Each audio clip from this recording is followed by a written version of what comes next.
Good morning, this is Cadet Matty, and welcome to Deliverable D22. Currently we are going to be expanding on the Excel dashboard that we created last time using VBA, and we are going to be adding some charts to the file.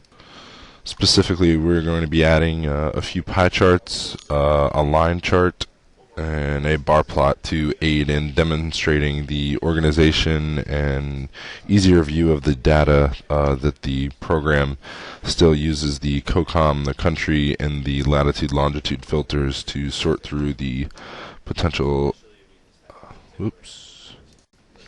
So as you can see now, we have our dashboard up, and a few adjustments we made is we have a filter button, we have our reset button, and we were able to change our month and date filter into this little calendar for a little easier use for the user. So for instance, we're going to sort this by country as we did in previous videos, but now it's going to create some charts that go along with the data that it calls. So we'll select our country. We have Philippines, and we'll set it to a specific time frame. Then we'll head over to our target pivot.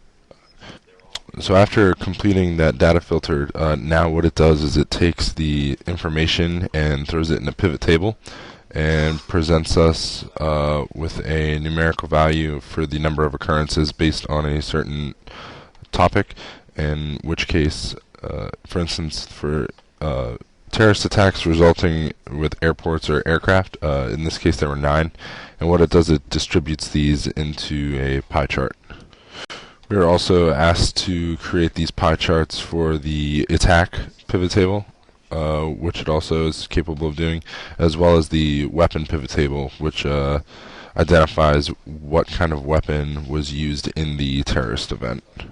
Next, we were asked to do a line plot. So we were able to do a line plot for the month in which terrorist attacks occurred in that region.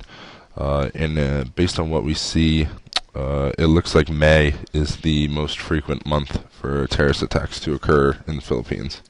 Next, we're able to do a fatality versus a casualty, and then we're able to represent this in a bar chart.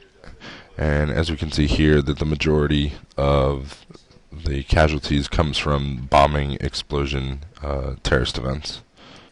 And finally, it brings us to another line plot, which we were able to do for the fatality and casualty that occurs by month. And as seen before with the month pivot chart presented in our line plot, we see that May is the most frequent month in which these attacks occur.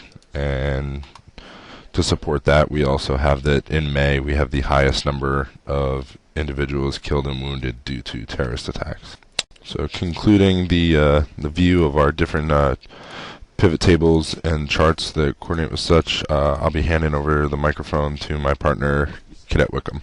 So looking at the actual macro here, the biggest problem we had, which I've actually appealed to several of the different teachers, was in our setup of our pivot. So we did a setup pivot for each one of the pivot tables we did. So here we have the setup pivot for the targets by type, the actual function that goes and gets the data. And then we did this for each one of the 6 different pivot tables we had to set up. And then using those pivot tables, that we were able to set up the graphs for each one. But the biggest problem that we had in our data was we kept getting this unknown error, which even some of the instructors, we couldn't figure it out either, which was when we set the P range, we set it to cells 1-1 and cells final row to try to get the last row, last column, get the full table that was dynamic.